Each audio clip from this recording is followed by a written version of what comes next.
Hi.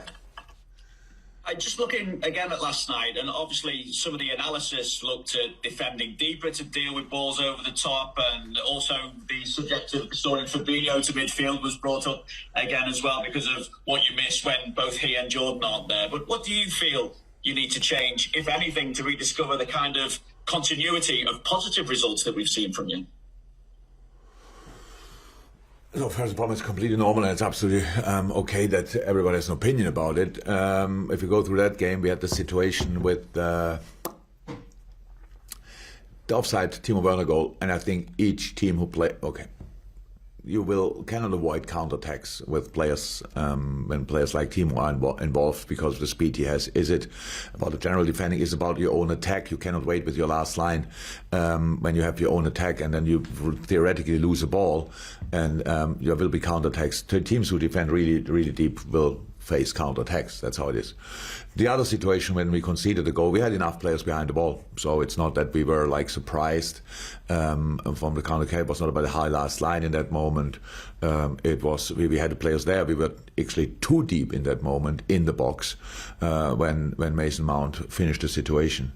So in this case, it was not about the line.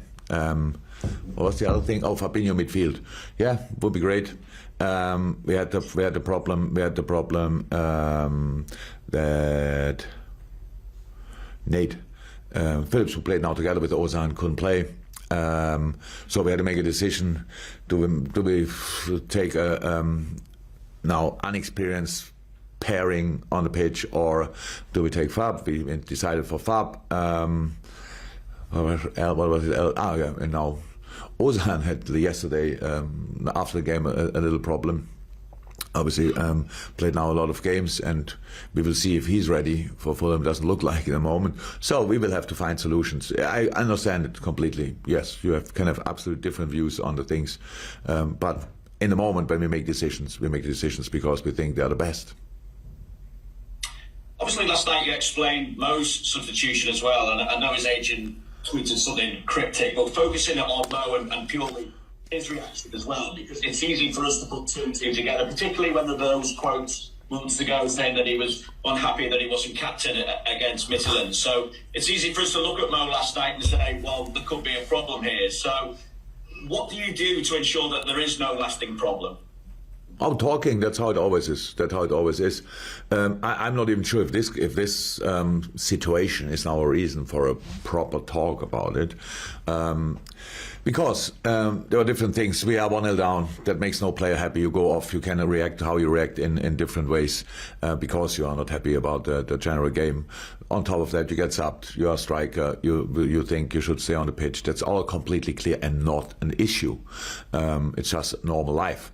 But apart from that, because you mentioned our Midtjylland, that's so long ago, that it was absolutely nothing. Mo is in a good mood. He was scored goals after that, all kind of things, whatever.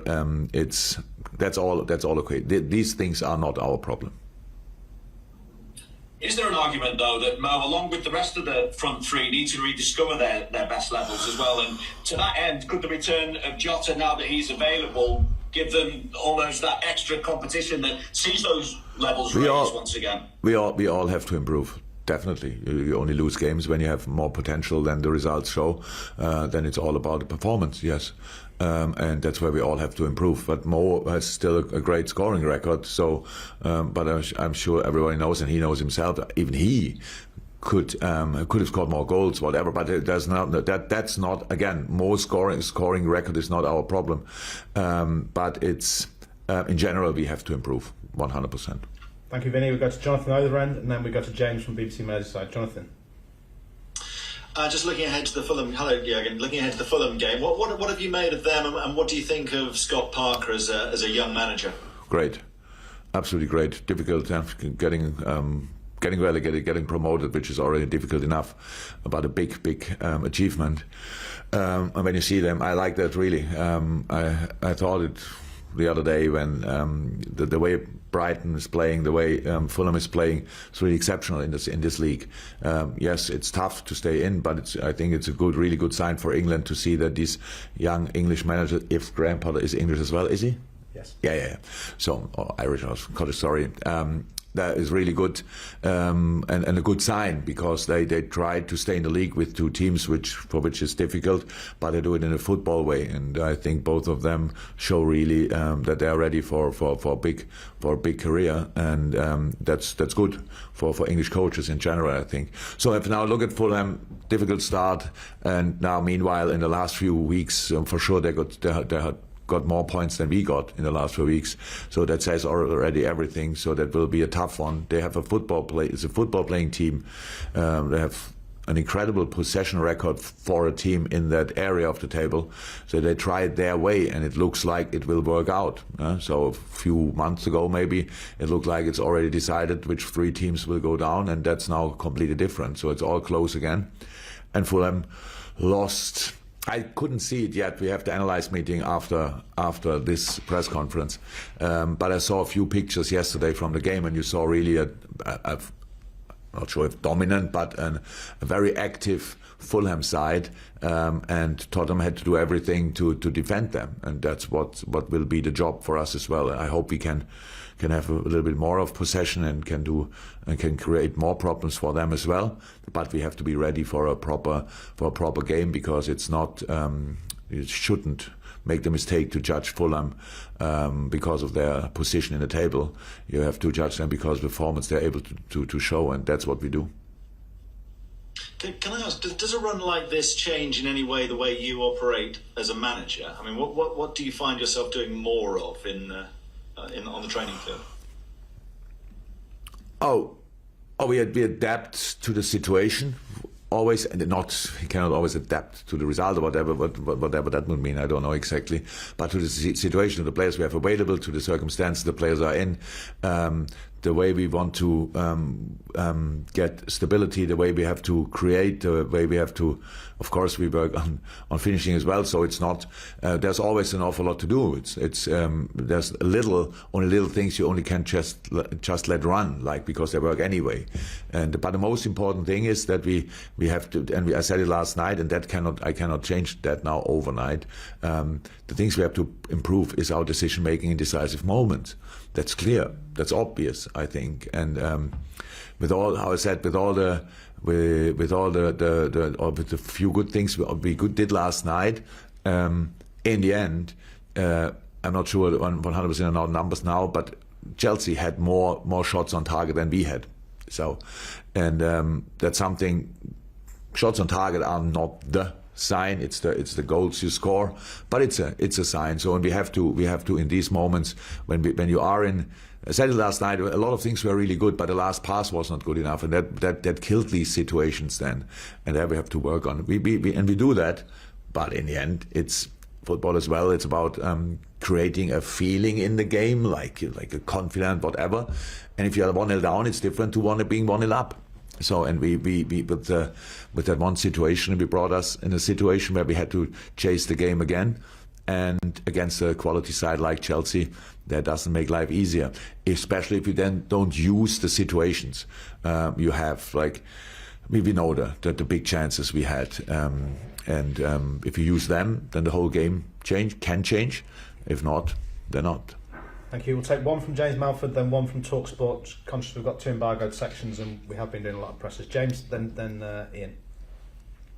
Hi Jürgen, can I just ask please about injuries for the game against Fulham, and particularly Nat Phillips and Ben Davies? How close are they to being back to full fitness?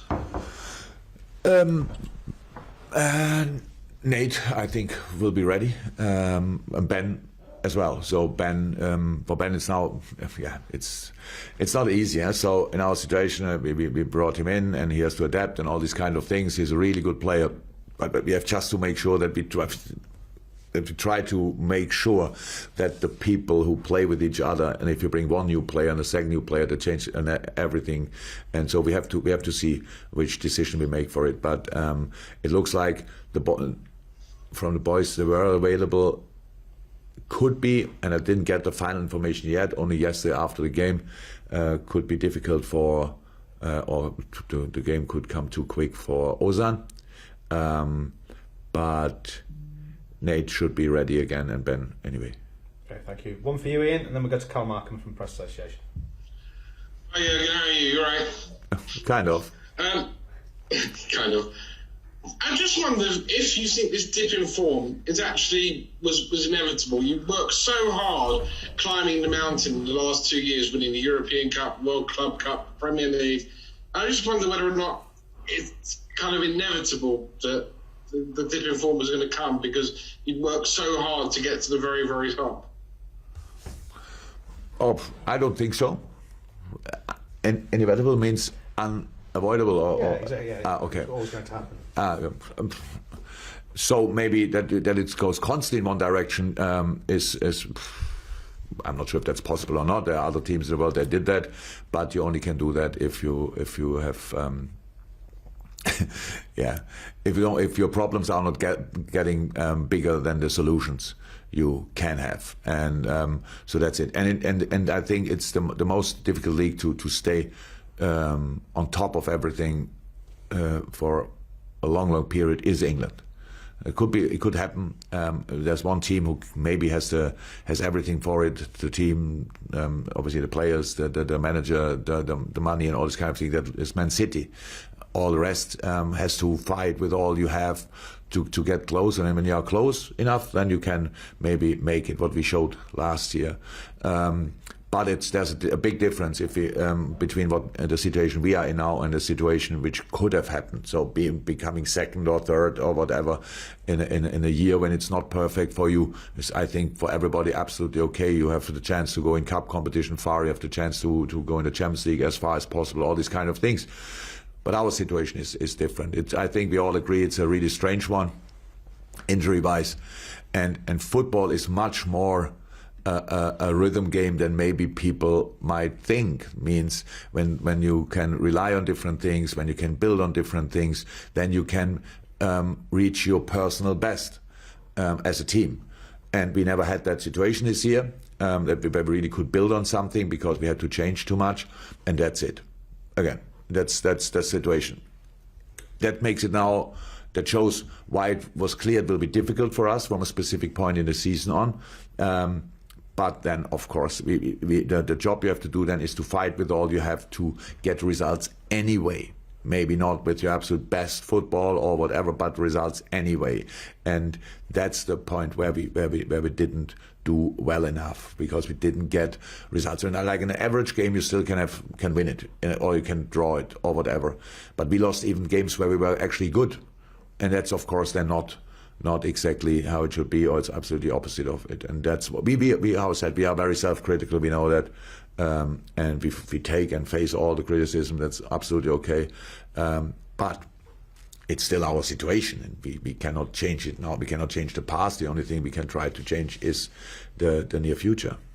Okay, thank you. Carl, just before I go to Carl, we've got just the guys for the first embargo section, if they could put their hands up. We can't take everyone's today because we've got 2 embargo sections.